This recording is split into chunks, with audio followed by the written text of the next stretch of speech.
Je m'appelle Babacar Niang. Je suis le porte-parole du jour pour le collectif pour la défense, pour la sauvegarde et la défense des intérêts de Koumpentoum.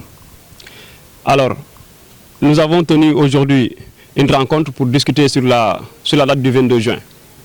Alors, chers Koumpentoummois et Koumpentoummoises, peuple du Niani, militants du collectif pour la défense et la sauvegarde des intérêts de Koumpentoum, en cette journée commémorative du 22 juin 2020, une date qui reste à jamais dans les annales de l'histoire, car des camarades ont été blessés, arrêtés, puis libérés pour un seul objectif, l'intérêt général, en l'occurrence la question de l'eau.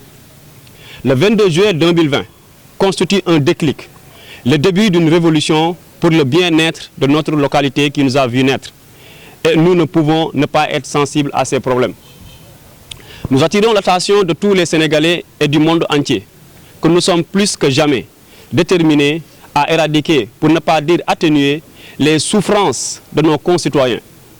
Par la même occasion, nous lançons un appel solennel au président de la République, son Excellence M. Macky Sall, pour un traitement de tous les maux qui gangrènent la ville et qui sont boffinés dans le mémorandum qu'on lui a remis lors de son passage dans la capitale du Niani. Monsieur le Président de la République, cette terre de Kimintan Kamara ne doit pas être oubliée vu sa position géographique très stratégique.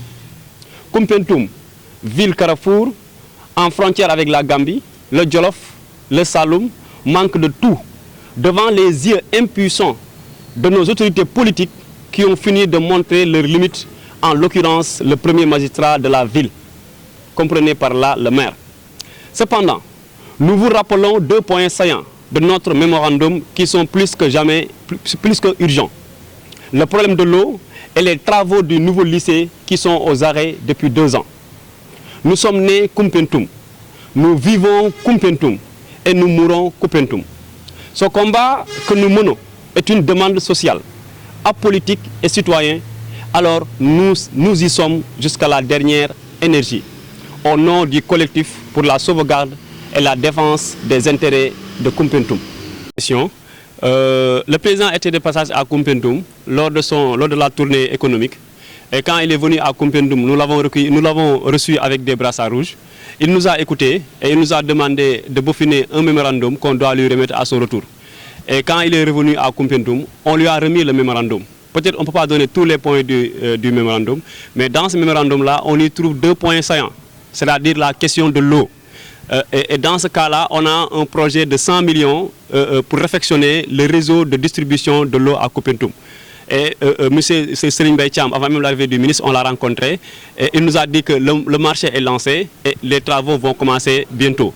Jusqu'à présent, on n'a pas encore rien vu, mais bon, on espère bien que les travaux vont se réaliser. Et maintenant, le second point, Pape vient de le dire tout de suite, c'est les travaux du lycée.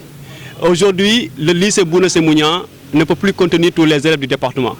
Nous avons un seul collège et le collège fait 1300 élèves. Donc aujourd'hui, le collège est en train d'exploser du point de vue démographique. Ce qui fait que les travaux du lycée doivent être bouclés le plus rapidement possible. Sinon, le système éducatif risque d'être bloqué ici l'année prochaine. Alors, raison pour laquelle nous nous sommes battus, en tout cas, depuis 2 ans, donc, sur ces points-là. Maintenant, dans ce mémorandum, on y trouve d'autres points, mais les 2 points saillants, c'est d'abord la question de l'eau et terminer les travaux du nouveau lycée de Koumpentoum. Également, nous voudrions tout simplement vous dire qu'on n'a aucun rapport avec ces autorités politiques, en l'occurrence le maire ou bien le président du conseil départemental. Parce que quand on a voulu faire cette marche-là, le maire même était contre cette marche-là. Et pire que ça, il a même amené des nervis, des gens qui sont mécontents, qui sont venus nous attaquer. Mais malgré tout ça, les jeunes déterminés sont restés sous le soleil pendant des heures pour attendre le président de la République. Et quand le président est venu, il les a ignorés, eux, en tant qu'autorité politique, pour venir répondre à la jeunesse. Donc quand nous remettions le mémorandum au président, ce n'est ni par le biais d'un député ou bien d'un maire, mais c'est par l'engagement de la jeunesse de Koumpentoum. Donc là aussi, nous voudrions tout simplement dire que les autorités politiques ont montré leurs limites au niveau de Koumpentoum. dans le but de le rencontrer, de discuter avec lui sur les questions de Koumpentoum.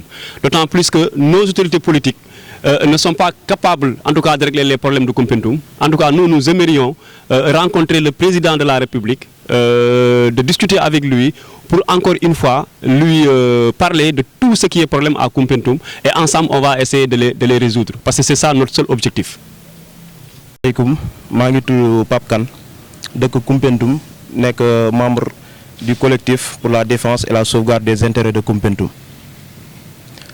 Tey li ñu fi dajale mooy fàttaliku bis bi nga xamante ni bii moo nekk le 22 juin 2020 bis boo xamante ni bii bis bu marqué Koumpentoum la, ndax jeunesse Koumpentoum yëpp wàccoon nañ fii ci kaw tali bi def fi lu métti, ñu mujj am ay blessé, am ay arrestation ci sunu côté.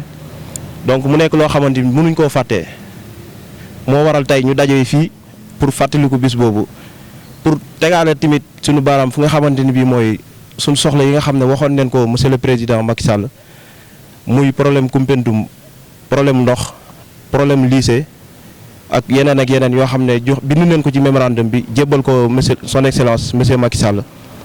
moo tax tey ñu dajee fii pour wax fi problème bi, di wax nag ne monsieur le président, Koumpentoum dafa nekk dëkk boo xamante ni bii dafa tardé ci point yu bari, te Koumpentoum warul mën a tardé noonu, parce que département bu am solo la. Koumpentoum boo xoolee fi mu féetee tey dafa nekk en frontière ak Jolof, nekk en frontière ak comment dirais-je Gambie, nekk en frontière ak Saloum, di département bu am solo géographiquement et politiquement.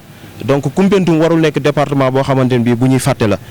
Mais malheureusement at yi di weesu yëpp gis nañ ne ñun suñu autorité politique yi mu defuñ wala mënuñ yóbbu Koumpentoum fi nga xamante ni bii foofu leen koy séntu. Donc xaar ba sonn, léegi nag ñun dañoo déterminer fi mu nii pare neen.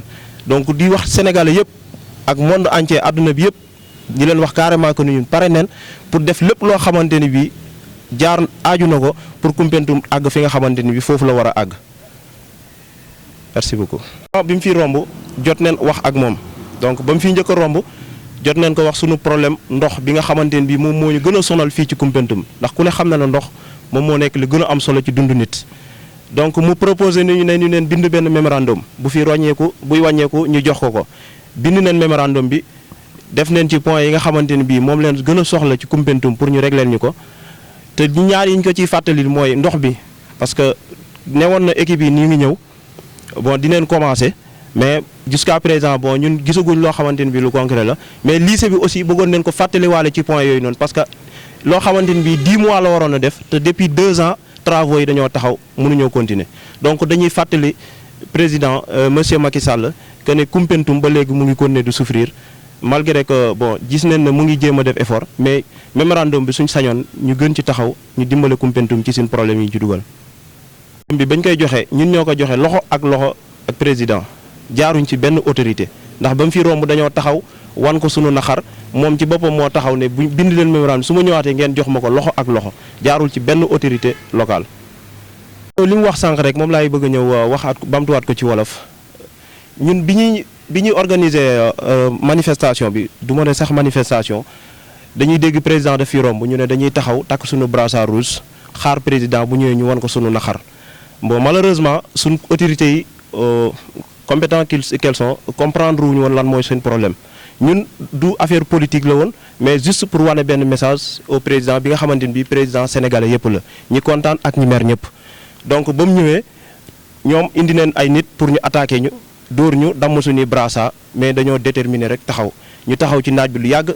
Président ba mu ñëwee heureusement pour nous ñoom taxawul sax ci ñoom, dafa leen faa romb ñëw taxaw ci ñun. Ba mu ñëwee laaj ñu ne ko lii moo nekk suñu problème, mun nañu taxawaat leen su ma fi wàññee ko mardi ngeen bind seen mémorandum, ngeen wax ci lan moo nekk seen problème, su ma ñëwaatee ngeen jox ñu ko. Te bi mu ñëwaatee aussi taxawul ak benn autorité fii nii, donc du maire du député du keneen du président conseil départemental, ñun la taxawaat rek ñu yëkkati suñu mémorandum jox teg ko ci loxoom mu recevoir ko voilà. sànq rek mémorandum bi bëri na point yoo xamante ni bii tey suñ ko bëggoon a citer mën naa ne dinañ fi gën a yàgg, donc muy sécurité, muy marché, muy lycée, muy ndox, muy courant, amul benn boo xamante ni bii mën neen a taxaw tey ne Koumpentoum am na ko. Bëri na ay problème yoo xamante ni bii mu ngi fi ñu ngi ko def ci mémorandum bi jébal ko son excellence monsieur Macky Sall donc du sécurité du marché du ndox du courant du stade du garage du yoon bu baax du dara ici à Koumpentoum. nekk na loo xamante ni bii bëgg nañ ko envisager mais actuellement defaguñ ko parce que tamit comme ni ko ñëpp xamee instant bii nii monsieur Macky Sall moom ci boppam toogut parce que il est en tournée économique donc loolu nekkut loo xamante ni bii moment bii leen ko mën a régler mais nekk na loo xamante ne bii incha allah bëgg nañ ko envisager parce que comme ni ñu ko waxee rek lépp loo xamante ni bii jar laaj na ko rek ñun pare neen pour def dox ko pare neen pour jëfee ko pare neen pour wax ko pour que Koumpentoum am li nga xamante ni bii loolu la soxla incha allah. wax ne rek maa ngi lancé benn appel au président monsieur Macky Sall di wax ne vraiment suñu sañoon ñun Koumpentoum tey jii jeunesse bi parce que comme nu ñu waxee autorités yi def nañ ba sonn wala yàgg nañ leen a xaar. gisuñ fi dara loo xamante ni def nañ ko fi donc ñun suñ sañoon jeunesse bi ñi nga xamante ni pare nañ pour xeex pour Koumpentoum pare nañ pour def lépp pour Koumpentoum mu recevoir ñu toog ñu expliquer ko li nga xamante ni bi exactement moo nekk à Koumpentoum pour que mu mën ñu ko saafaraal loolu leen koy ñaan di ko ñaan képp koo xamante ni bi mën nañu ci jàppale ñun Koumpentoum soxla neen loolu